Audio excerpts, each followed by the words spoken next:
Commander Vexandrol of the Quilaxian Armada had conquered 47 planets without breaking a sweat, which was fortunate because Quilaxians didn't have sweat glands. What they did have was an absolutely foolproof invasion protocol that had never failed. Never. Not once in 3 centuries of galactic domination. The protocol was elegantly simple. Scan the planet for major threats, deploy countermeasures, land with overwhelming force, demand surrender, collect taxes. 5 steps to cosmic supremacy, tested and refined across dozens of star systems. Earth had been under observation for exactly 93 years, 4 months and 16 days. Every possible threat had been catalogued, analyzed, and neutralized in advance. Nuclear weapons, child's play. Their dampening fields could turn atomic bombs into expensive fireworks. Military aircraft, laughable. Their shields could deflect anything humanity could throw at them. Biological warfare, pathetic. Their environmental suits were rated for the most toxic atmospheres in the galaxy. Vexandrol reviewed the final threat assessment report one last time as his flagship descended through Earth's atmosphere. Status report, Lieutenant Quinthek. All systems optimal, Commander. Threat level remains at absolute minimum. These humans appear to have no defense against superior technology. Their most advanced weapons are approximately 4,000 years behind our basic training equipment. Excellent! And what about biological hazards? Thoroughly analyzed, sir. We've identified all major pathogens, predators, and toxic organisms. Our biofilters can handle anything from their largest carnivores down to microscopic bacteria. Nothing on this planet poses even a theoretical threat to Quilaxian physiology. Vexandrol permitted himself a rare smile. His mandibles clicked with satisfaction. Then let us proceed with Operation Total Subjugation. Target: the largest landmass they call Brazil. Intelligence suggests it's sparsely populated and rich in resources. Perfect for establishing our initial base of operations. The Quilaxian fleet descended like metallic locusts toward the Amazon rainforest. 12 massive battleships, each the size of a human city, bristling with enough firepower to crack continents. Behind them followed 300 smaller vessels packed with invasion troops, scanning equipment and administrative personnel ready to begin the process of cataloging Earth's new colonial status. "Commander!" Quinthek's voice carried a note of confusion. "I'm detecting unusual atmospheric disturbances around the landing site. Small, very small particles moving in coordinated patterns. Size parameters. Approximately 2 to 15 millimeters in length. They appear to be moving independently. The computer is having difficulty classifying them. They're too large to be atmospheric molecules, but too small to register as proper life forms."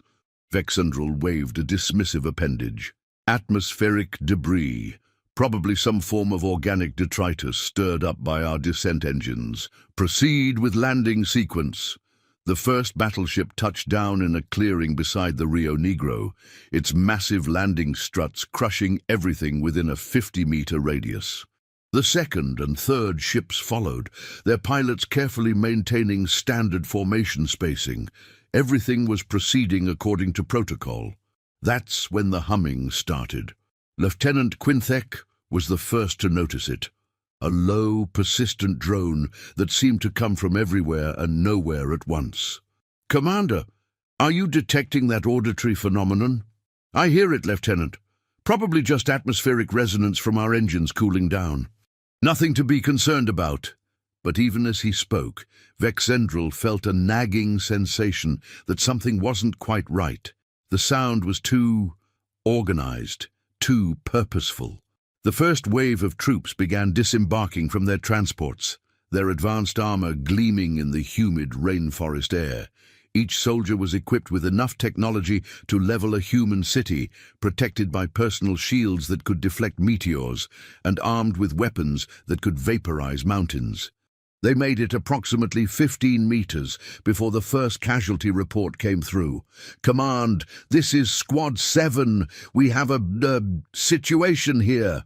Define situation, Squad 7. Well, sir, this is going to sound weird, but we're under attack by tiny flying things. Vexendrel's mandibles twitched with annoyance. Clarify your report, soldier. What kind of tiny flying things? I don't know, sir. They're like little flying needles, and they keep trying to penetrate our armor, and they're making this horrible whining noise, and there are millions of them. Impossible. Your armor is rated to withstand plasma cannons. Yes, sir, but these things seem to be... Oh dear, Quillax, one got inside my helmet. It's stabbing me in the face. The comm channel erupted in chaos as more squads began reporting similar incidents.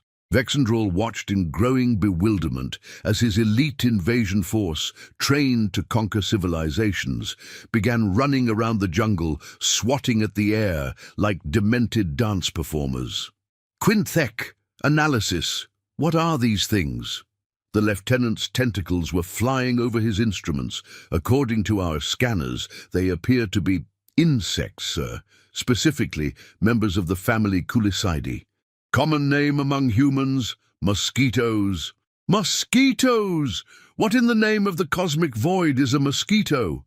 Small flying arthropods, sir.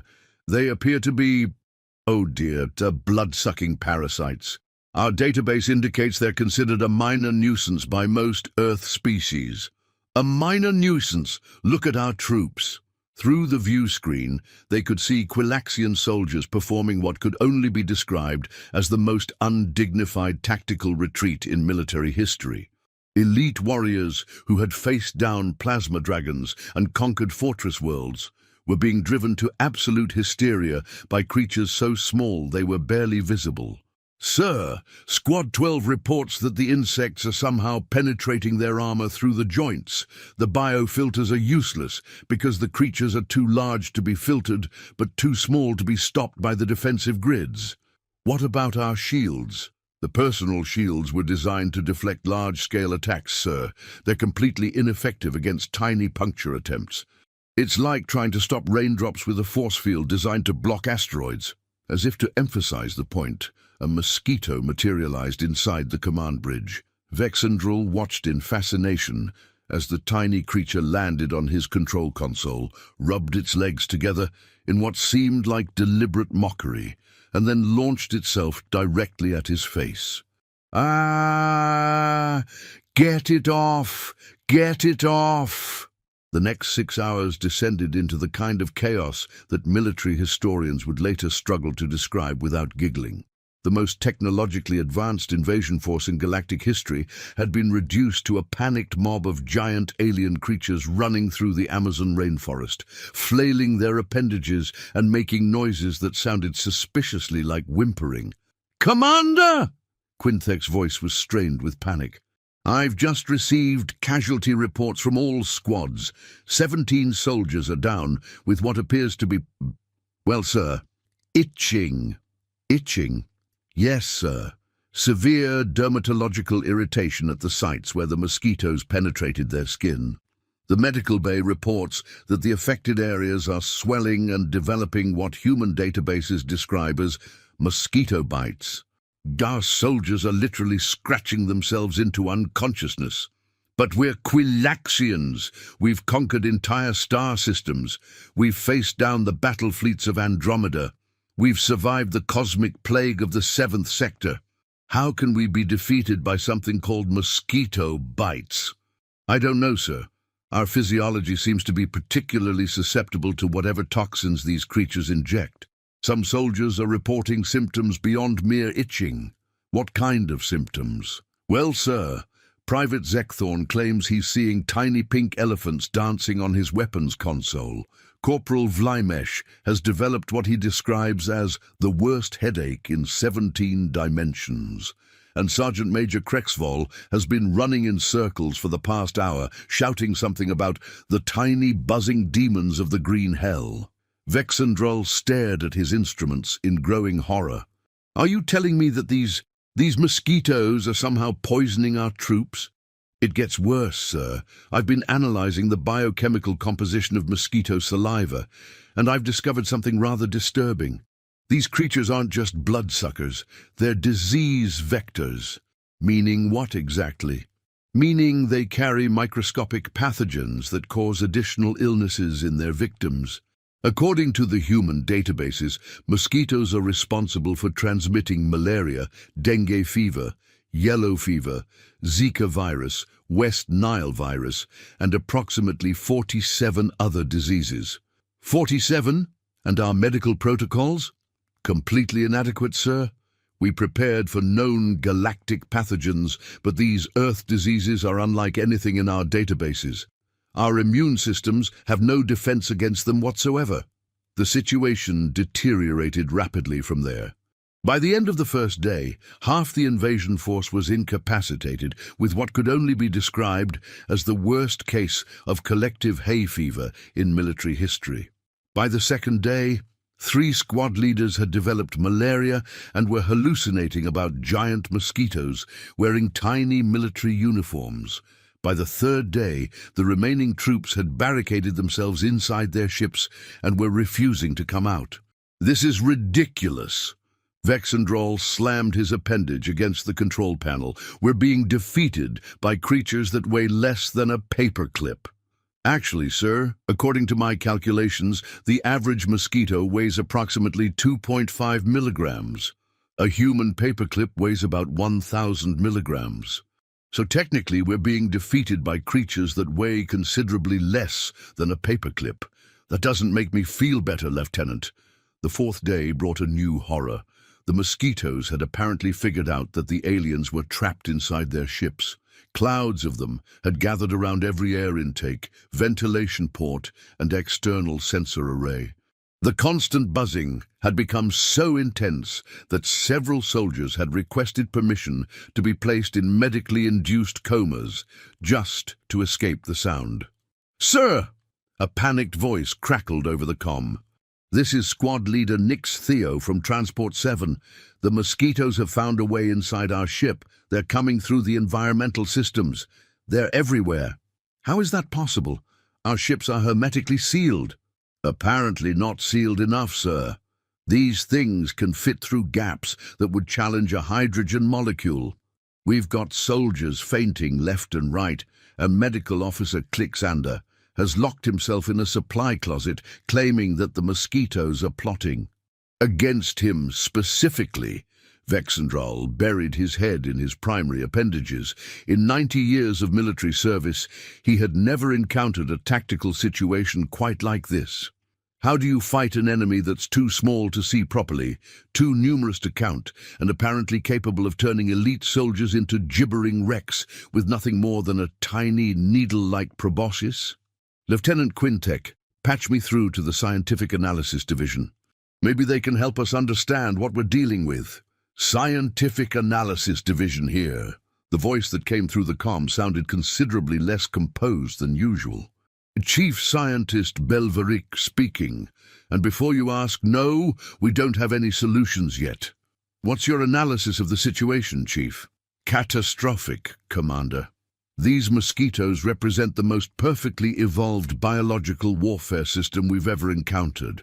They're small enough to evade our defenses, numerous enough to overwhelm our responses, and equipped with a delivery system for biological agents that bypasses every protection protocol we've developed.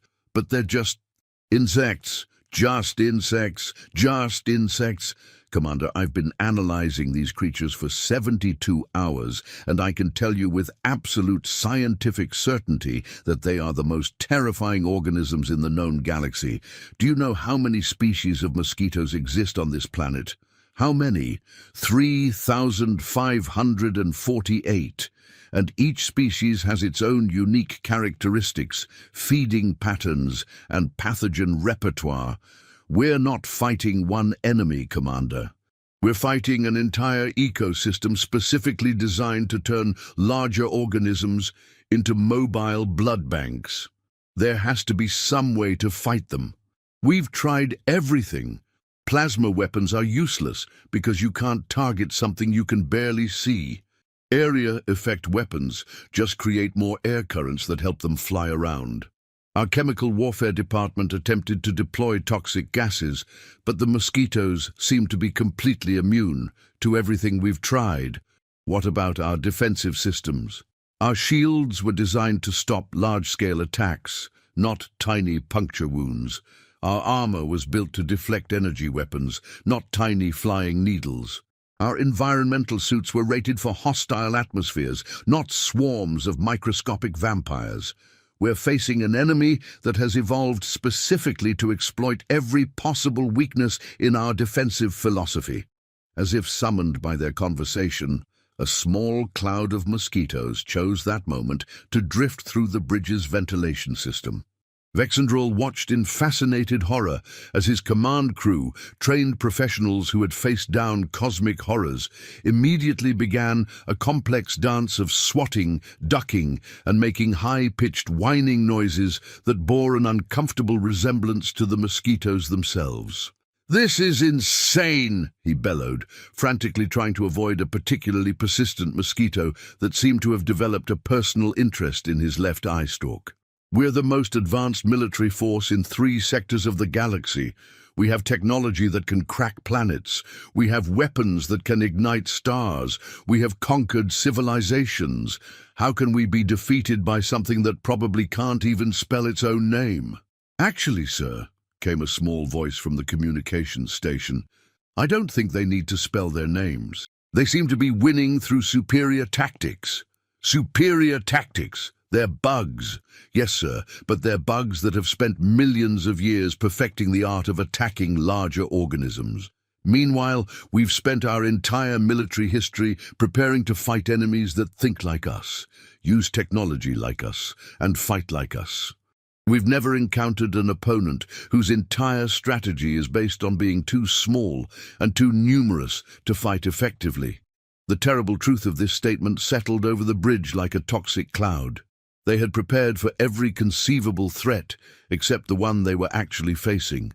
Their entire military doctrine was based on overwhelming technological superiority.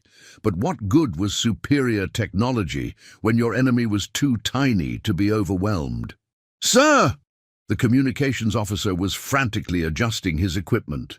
"I'm receiving a transmission from the surface. It's from the local human population.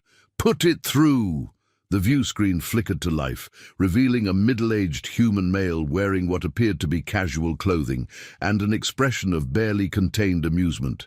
Behind him, several other humans could be seen lounging in chairs, apparently completely unbothered by the swarms of mosquitoes that had reduced the Quilaxian invasion force to a state of collective nervous breakdown. "Greetings, alien visitors," the human said cheerfully. "I'm Dr. Roberto Fernandez, and I work for the Brazilian Institute of Tropical Medicine. We've been watching your situation for the past few days, and we thought you might need some help." Vexandrol stared at the screen in disbelief. "You're offering to help us?" "Well, yes. You see, mosquitoes are a bit of a specialty of ours. We've been dealing with them for thousands of years, and we've developed quite a few effective countermeasures. Nothing as fancy as your space technology, of course, but apparently effective enough. How are you sitting there so calmly? Our troops are being driven insane by these creatures." Dr. Fernandez smiled and held up a small aerosol can. "Bug spray, also known as insect repellent, costs about $3 at any convenience store. We also have these wonderful inventions called mosquito nets, citronella candles, and electric bug zappers. Oh, and air conditioning helps quite a bit too. You're telling me that you have weapons specifically designed to fight mosquitoes. Weapons? Well, I suppose you could call them that, though we usually just call them basic outdoor equipment. The point is, mosquitoes are only really dangerous if you don't know how to deal with them. And since we've been dealing with them for our entire evolutionary history, we've gotten pretty good at it." Vexandrol felt something that he suspected might be embarrassment, though Quilaxians weren't supposed to be capable of that emotion. Are you suggesting that we surrender to you?" "Oh no, nothing like that. We're suggesting a mutually beneficial arrangement. You see, you've got all this amazing space technology, and we've got practical experience with mosquito management. Seems like a perfect opportunity for cultural exchange. You want to trade mosquito control for space technology? Why not? You need our expertise with local pest management, and we could certainly use some of your more advanced medical equipment, especially if you've got anything that might help with malaria, dengue, and yellow fever. Those are still major problems for us. The irony was so thick that Vexendrel could practically taste it. Here they were, representatives of a star-spanning civilization, being offered assistance with pest control by the very species they had come to conquer. And the worst part was, they needed that assistance desperately. Dr. Fernandez, I need to ask you something. How dangerous are these mosquitoes to your species? Well, they're certainly annoying, and they do spread some serious diseases in certain parts of the world. But mostly, we just consider them a fact of life. A nuisance, you know, something you deal with when you go camping or spend time outdoors. Why? Because they've just defeated the most advanced military force in galactic history. Dr. Fernandez burst into laughter. Seriously? You guys came all the way from outer space and got beaten up by mosquitoes? That's actually kind of hilarious. It's not hilarious. It's a military disaster of unprecedented proportions. Sorry, you're right. It's just, well, from our perspective, it's like hearing that an army of tanks got defeated by a flock of pigeons. Mosquitoes are annoying, sure, but they're not exactly what we'd call a major military threat. They've incapacitated 70% of our invasion force. Have you tried using insect repellent? We don't have insect repellent. We have antimatter cannons. Well, there's your problem right there. You can't shoot mosquitoes with antimatter cannons. They're too small, too fast, and there are too many of them. You need the right tool for the job. Vexendrel realized that he was experiencing what humans probably called a migraine. Dr. Fernandez, would you be willing to demonstrate these mosquito control techniques of yours? Absolutely. In fact, I'll come aboard your ship right now if you'd like. Just make sure you've got a good ventilation system running. The smell of DEET can be a bit overwhelming in enclosed spaces. 20 minutes later, Dr. Fernandez walked calmly through the Quilaxian flagship's landing bay, completely unbothered by the clouds of mosquitoes that had been terrorizing the crew for days. He was carrying what appeared to be a simple backpack and wearing clothes that looked like they'd been purchased at a discount store. Right, he announced cheerfully to the assembled alien officers. First things first, everyone needs to spray themselves with this. He held up the aerosol can. It's called DEET, and mosquitoes absolutely hate it. Just spray it on any exposed skin, and they'll leave you alone. That's it? Vexendrel stared at the small container. That tiny canister will protect us from the swarms. This one canister? Oh no, this is just a sample. You'll need quite a bit more for a force your size. But yes, basic insect repellent is incredibly effective.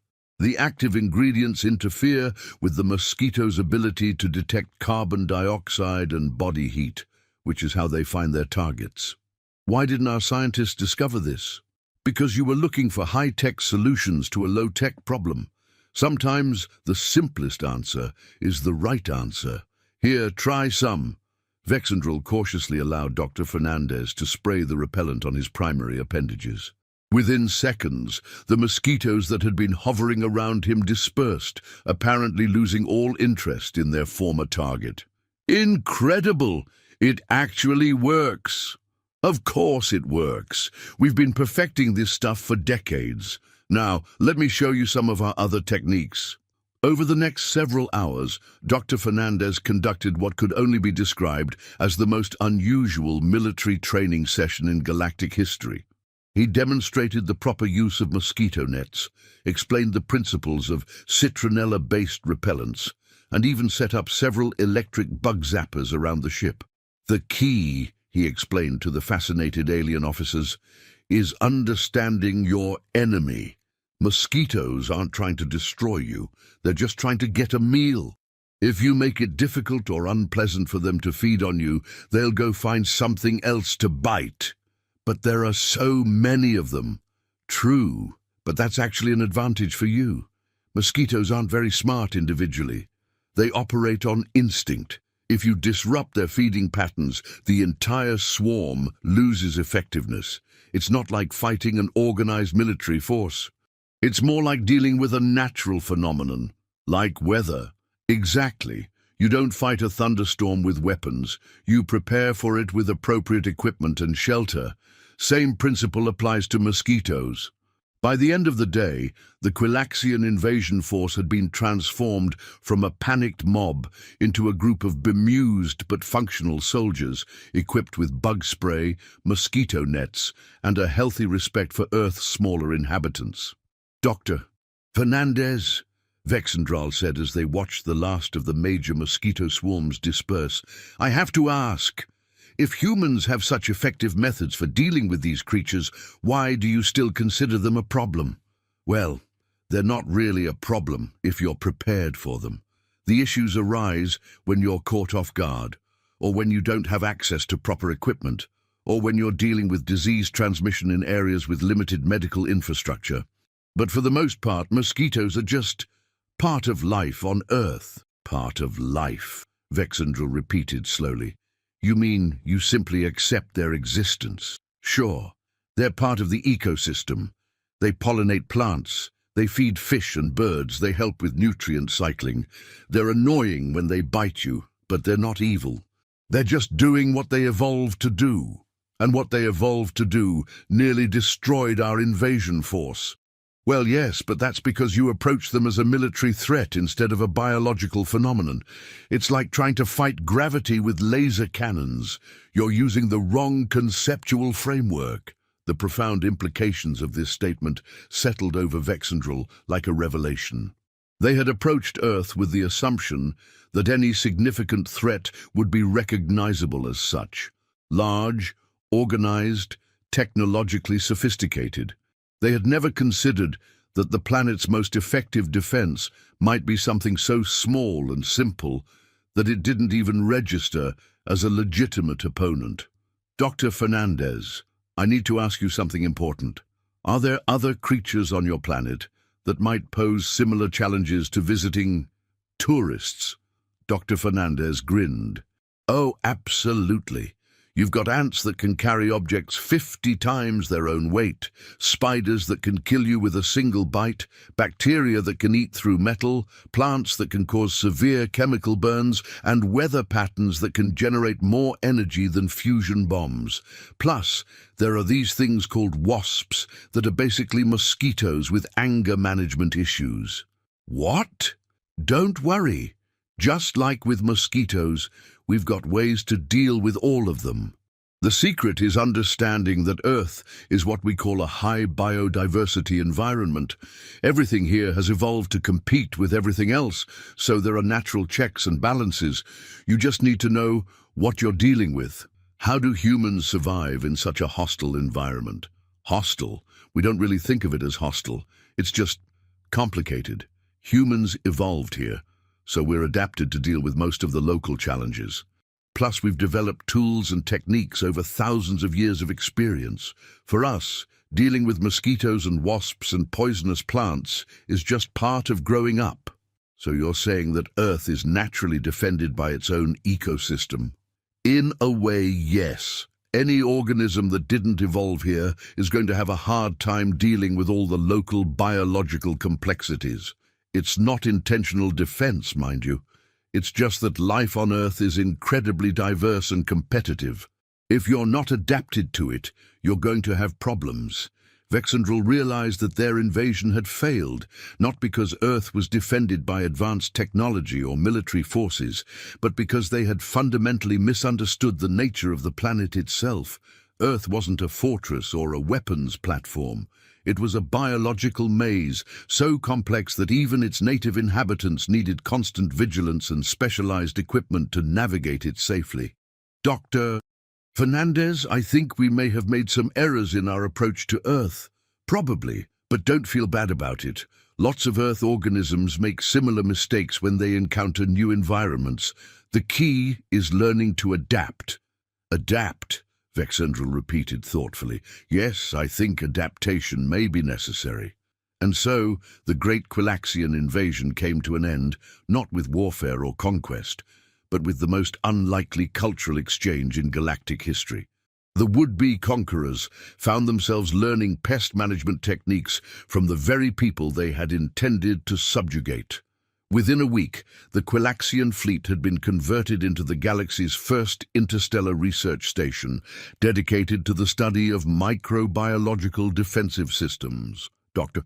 Fernandez was appointed as the official Earth liaison, with a salary that included unlimited access to alien medical technology and a promise that his planet would be classified as too biologically complex for conventional colonization. "You know," Dr. Fernandez said to Vexendrel as they watched a group of Quilaxian soldiers practicing proper mosquito net deployment, "this whole experience has got me thinking. If mosquitoes can stop an alien invasion, imagine what they could do if we actually trained them properly." "Please don't give them any ideas," Vexendrel replied hastily. "We're still trying to figure out how to explain this situation to High Command." "What are you going to tell them?"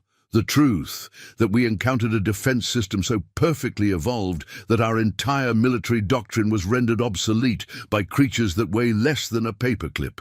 "And what do you think they'll say?" Vexendrel's mandibles clicked in what might have been laughter. "They'll probably send us to a psychiatric facility, but at least we'll be the most knowledgeable military officers in the galaxy when it comes to dealing with hostile microfauna." As the sun set over the Amazon rainforest, the mosquitoes began their evening feeding ritual, completely unaware that they had just saved their planet from alien conquest. They buzzed contentedly through the humid air, following ancient instincts that had served them well for millions of years. After all, they had evolved on a planet where everything was trying to eat everything else. A few aliens with fancy technology were just another day at the office for Earth's tiniest defenders. The news of what became known as the Mosquito Incident spread through the galactic community with the speed of light and the subtlety of a supernova.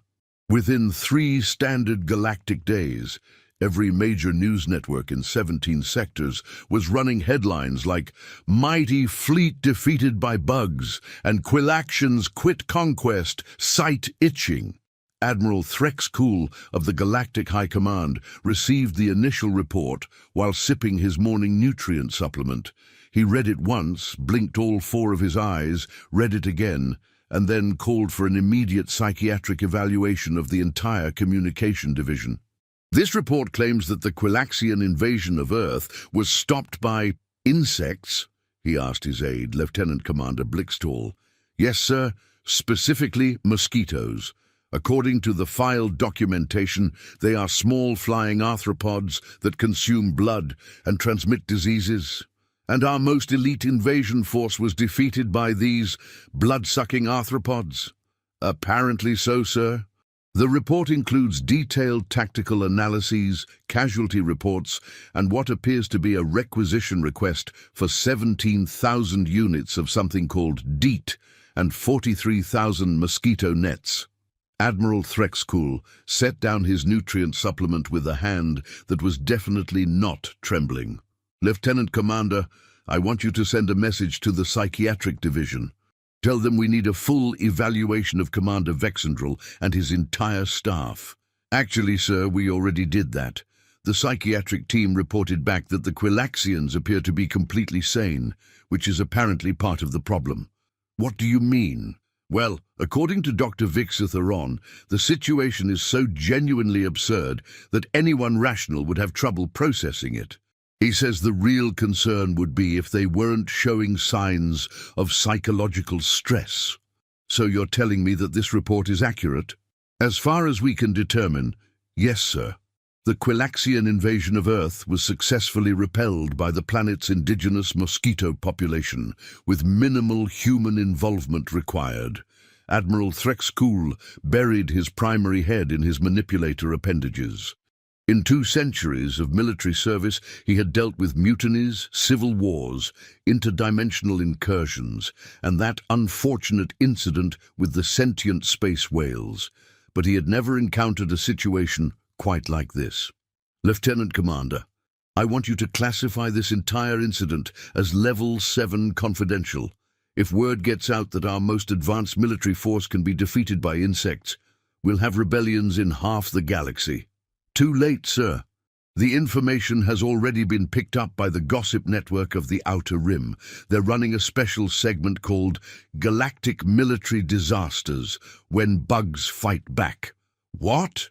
Also, sir, we've been receiving inquiries from several other species about Earth's biological defense systems.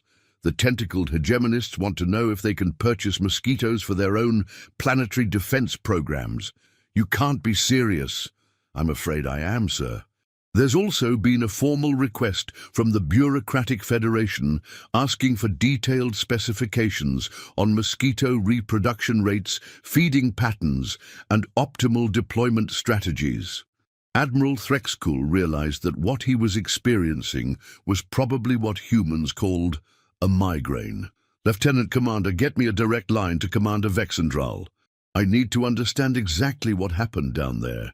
The communication link crackled to life, revealing Vexendral's somewhat haggard face on the view screen. Behind him, several Quilaxian technicians could be seen enthusiastically spraying themselves with what appeared to be primitive chemical aerosols. Admiral Threxcool, I was hoping you'd contact us. We've made some remarkable discoveries about Earth's defensive capabilities. Commander, I need you to explain to me, in simple terms, how an invasion force equipped with antimatter weapons was defeated by insects. Well, sir, it's quite fascinating from a tactical perspective. You see, our entire military doctrine is based on the assumption that threats will be large enough to target, organized enough to engage diplomatically, and logical enough to respond to overwhelming force. Mosquitoes violate all of these assumptions. How so? They're too small to target effectively with conventional weapons, too numerous to engage individually, and completely indifferent to displays of superior firepower. Plus, they've evolved specifically to exploit the defensive weaknesses of larger organisms. It's like they're perfectly designed biological warfare units. But they're just animals. That's exactly why they're so effective. They don't think like military opponents. They don't retreat when faced with superior force. They don't negotiate. They don't even seem to recognize that they're fighting. They just follow their biological programming, which happens to be incredibly effective against any organism that wasn't specifically adapted to deal with them. Admiral Threxcool rubbed his temples with two of his manipulator appendages. Commander, are you telling me that Earth is defended by creatures that don't even know they're defending it? Precisely. The humans call it ecosystem defense. The planet is protected not by intentional military action, but by the natural biological complexity of its environment. Any organism that doesn't belong there is going to encounter problems. What kind of problems?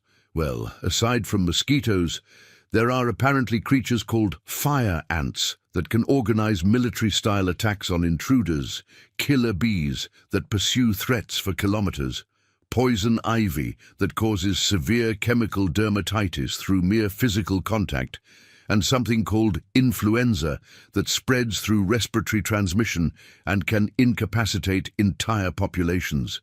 And the humans deal with all of this routinely? Apparently, they've developed countermeasures for most local threats. Dr.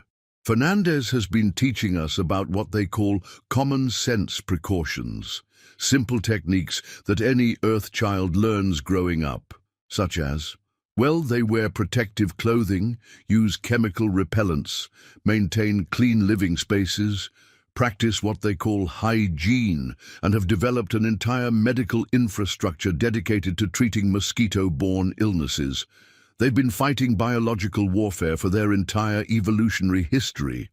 Admiral Threxcool felt something that was definitely either enlightenment or a complete mental breakdown. Commander, are you suggesting that humans are naturally more militarily sophisticated than we are? Not exactly, sir. They're just adapted to a much more complex threat environment. Their entire civilization has developed around the need to constantly defend against biological attacks from thousands of different species. They don't think of it as military sophistication. They think of it as basic survival. And now they're offering to teach us these techniques. Yes, sir. Dr. Fernandez has proposed a cultural exchange program. They'll share their expertise in biological threat management, and we'll provide access to advanced medical technology. It's quite a reasonable arrangement. Commander, I need to ask you something important. In your professional military opinion, could Earth be successfully invaded by conventional means? There was a long pause.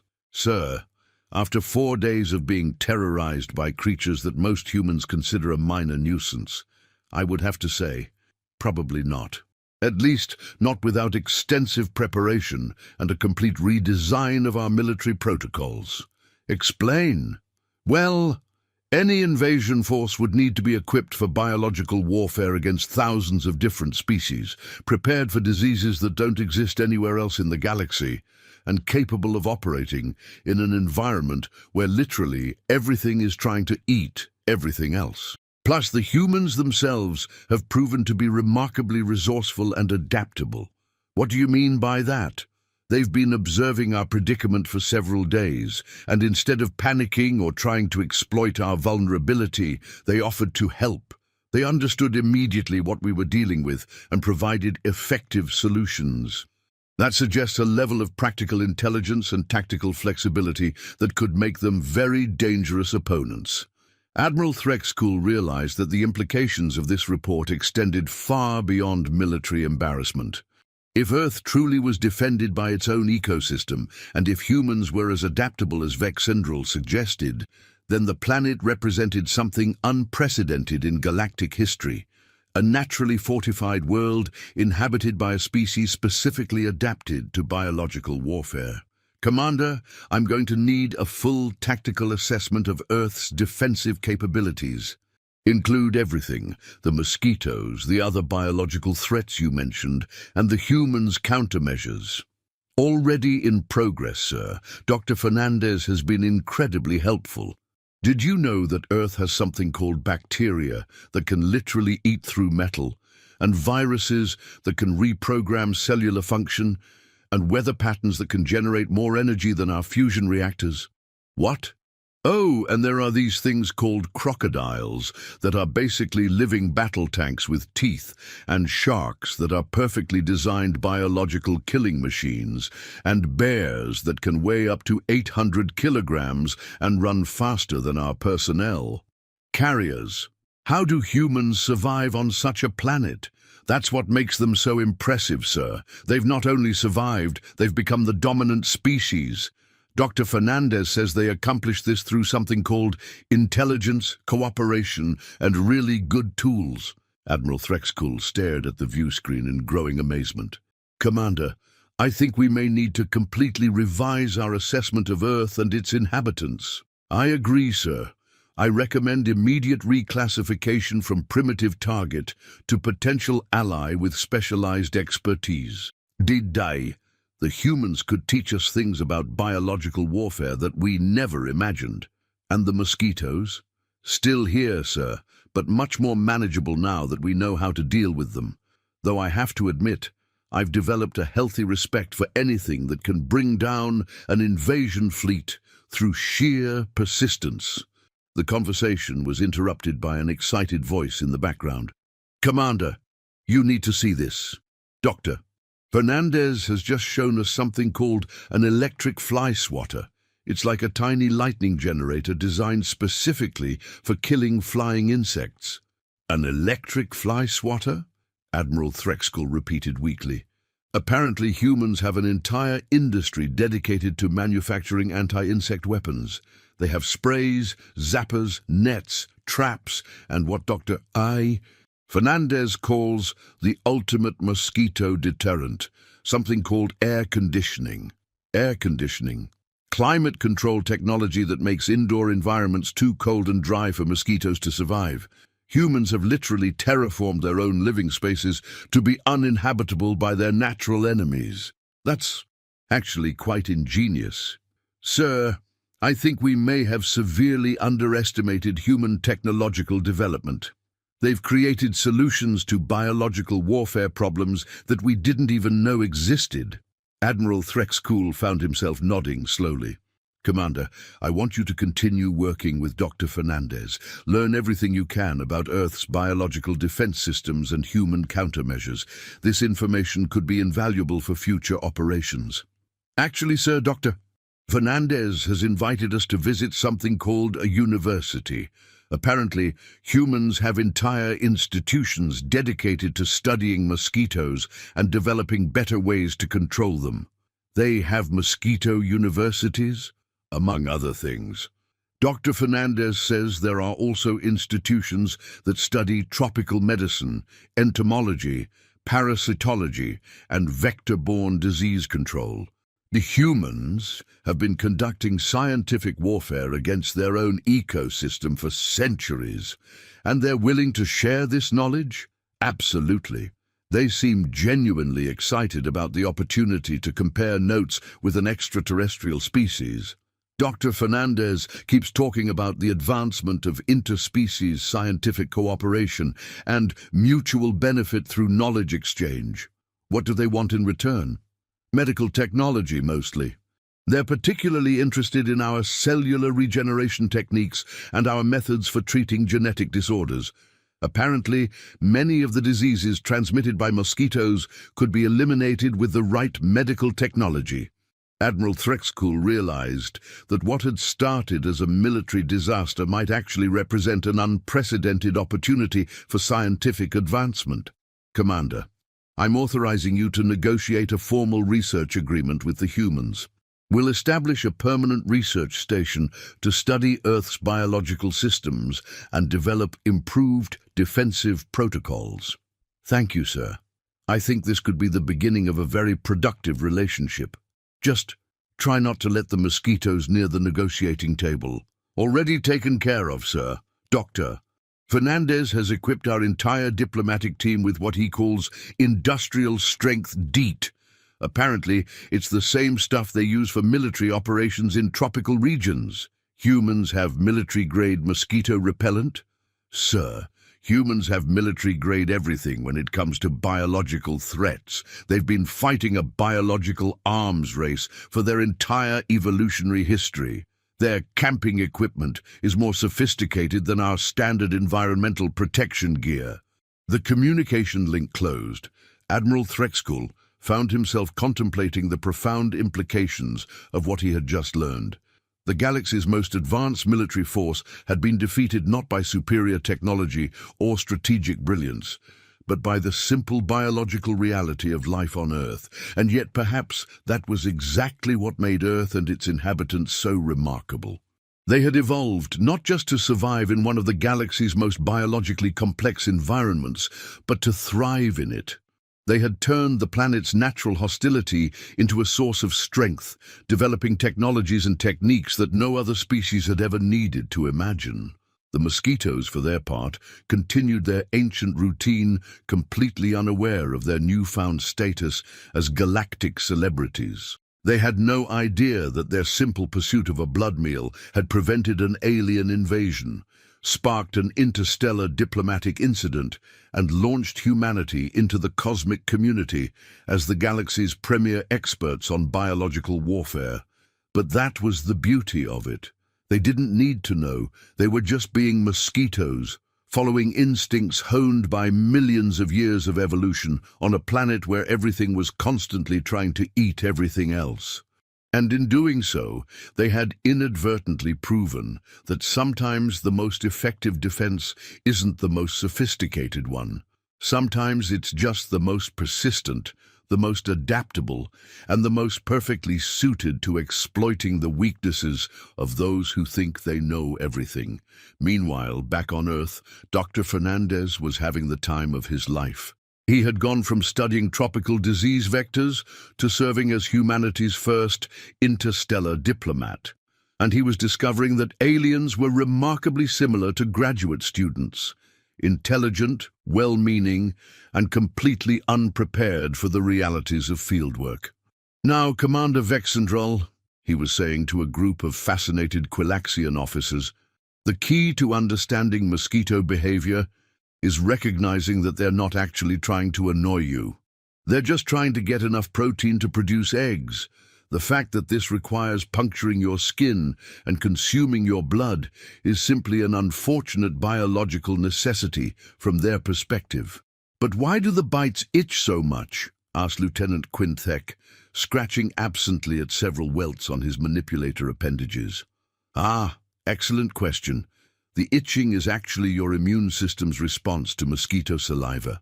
You see, mosquitoes inject an anticoagulant to prevent your blood from clotting while they feed.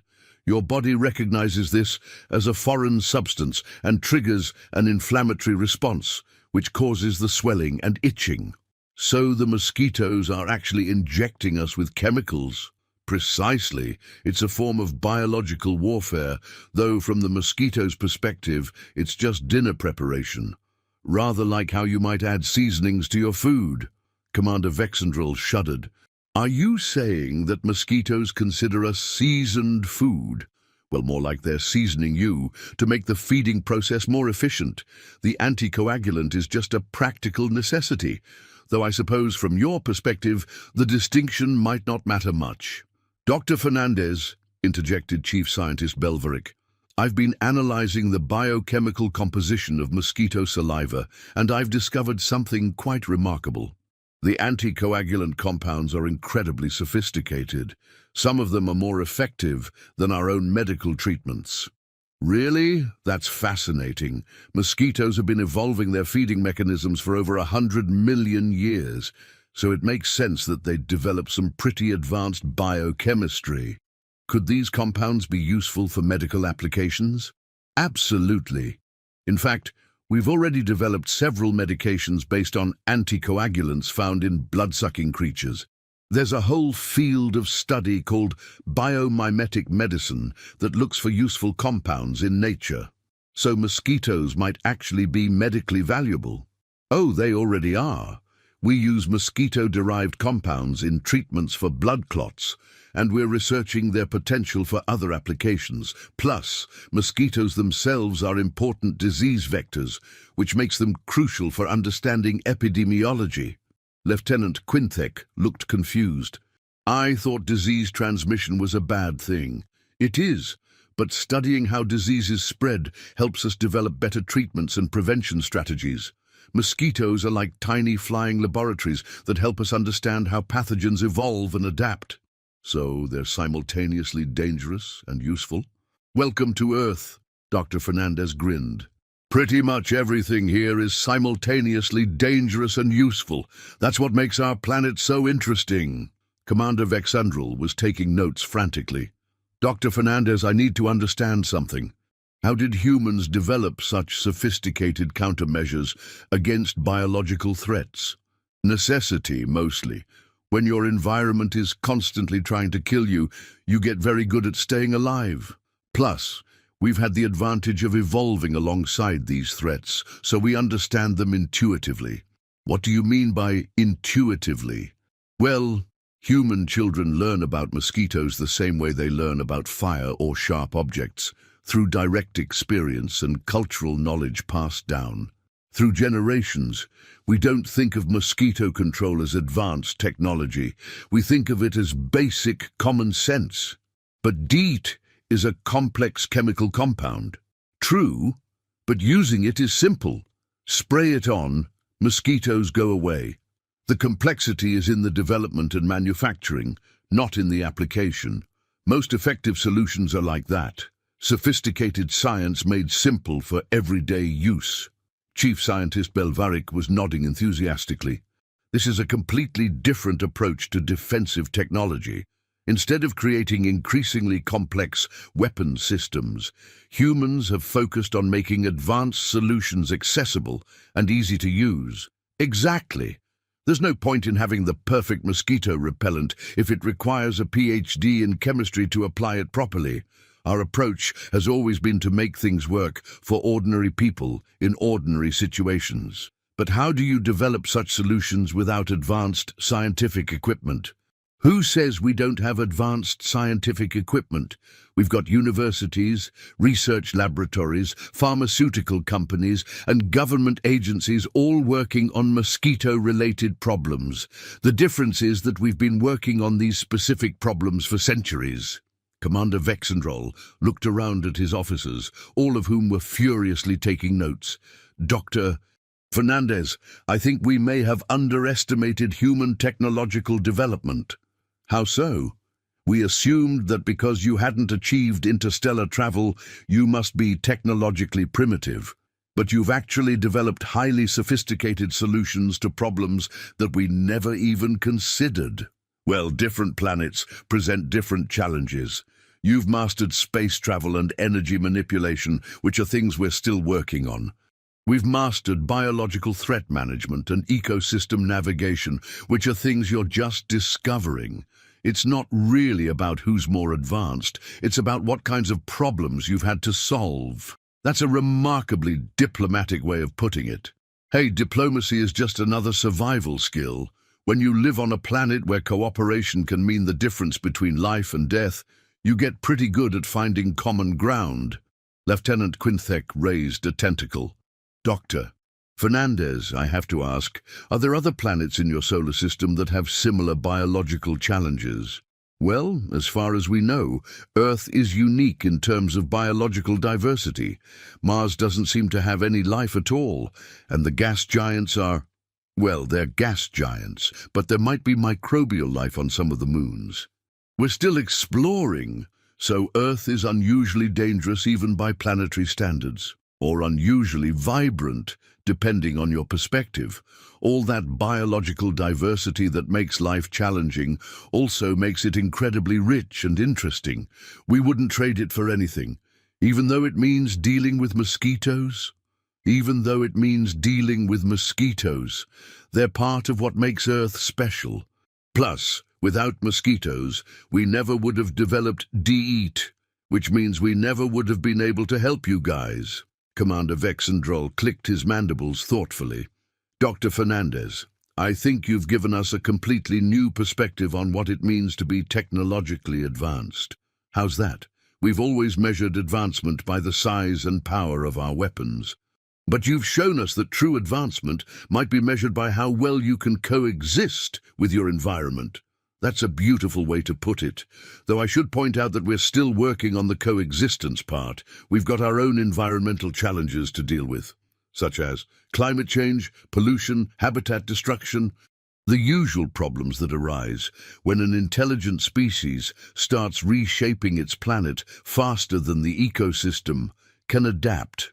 But you have solutions for those problems too. We're working on them. It's an ongoing process. The same adaptability that helps us deal with mosquitoes is helping us develop sustainable technologies and environmental protection strategies. Chief Scientist Belvarik looked up from his notes. Dr. Fernandez, would it be possible for us to study these environmental management techniques as well? Absolutely. In fact, that might be where we could really benefit from collaboration.